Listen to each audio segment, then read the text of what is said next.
In 2019, after his divorce, Martin started taking the same bus every morning to his new job. He didn't think much about the route. It was just easier than driving. About 2 weeks in, he noticed a woman who always boarded at the same stop near the old library.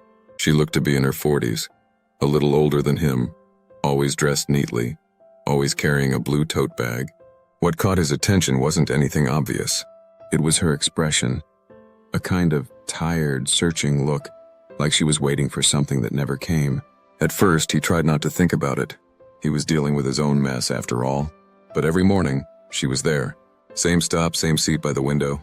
One day, the bus broke down and everyone had to get off and wait for the next one. He ended up standing a few feet away from her. Without really planning to, he said, "You look like you've been waiting a long time." She didn't seem surprised he'd spoken. She just nodded and said, "I guess I have." That was it. The next day, she smiled when she saw him.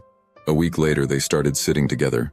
They never talked about anything personal at first, just the weather, the bus schedule, the construction that made everyone late. Eventually, she told him her husband had left 5 years earlier. Just never came home one evening. No note, no explanation. She'd tried everything to find him, but nothing worked.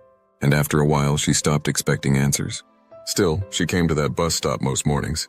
She said it was the last place she'd seen him. As if standing there kept a part of her connected to the idea he might walk back around the corner. Martin didn't try to fix it or tell her to move on. He just listened. And somehow, being listened to seemed to help her breathe a little easier. Months passed. Then one day she wasn't there. He felt something like disappointment. But the next morning she came back, and this time she sat down next to him before he could say anything. That was how it started. Not with a spark or a plan. Just two people who had been left behind, deciding they didn't have to stand there alone anymore.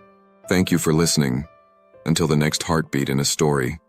Subscribe and stay for more love in every word.